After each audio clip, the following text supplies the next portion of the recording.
தேவனின் பார்வையில் குறை உள்ளவர்கள் வழிமாறி போய்விடாமல் இருக்க அவர்களை சபையிலே கூட்டி அவன் பாதையை சரி செய்கிறார், தன்னிடமாய் சேர்த்து கொள்கிறார். தேவனின் அபிஷேகம் பெற்ற சிம்சோன் பாவத்தில் விழுந்த பொழுது அவன் தலை சிரைக்கப்பட்டு கண் பிடுங்கப்பட்டு மரித்தான். பூமியிலே சாலமோனைப் போல் உடுத்தினவனும் இல்லை, உயர்ந்திருந்தவனும் இல்லை. இருந்தும் அந்நிய தேவர்களுக்கு இடம் கொடுத்தான், தன் அபிஷேகத்தை இழந்து போனான். கழுதையை தேடிக்கொண்டு போனவனை பிடித்து அபிஷேகம் பண்ணி ராஜாவாக தேவன் கொண்டு வந்தார். ஆனால் சவுலோ தன் அபிஷேகத்தை காத்துக்கொள்ள தவறின போது தன் ராஜ்ய பாரத்தை இழந்து போனான்.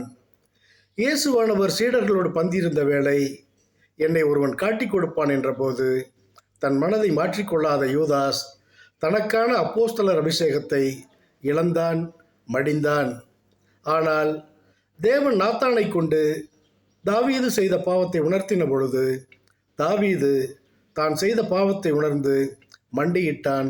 தேவன் அவனை மன்னித்தார். உன்னிடம் உள்ள அபிஷேகத்தை உன்னால் மட்டுமே காப்பாற்றிக் கொள்ள முடியும். துணிகரம் உள்ளவனாயிராதே, தேவன் அடிப்பார். தன் பாவங்களை மறைக்கிறவன் வாழ்வடைய மாட்டான். அறிக்கை செய்து விட்டுவிடு, தேவன் உன்னோடு இருந்து உன்னை நடத்துவார்.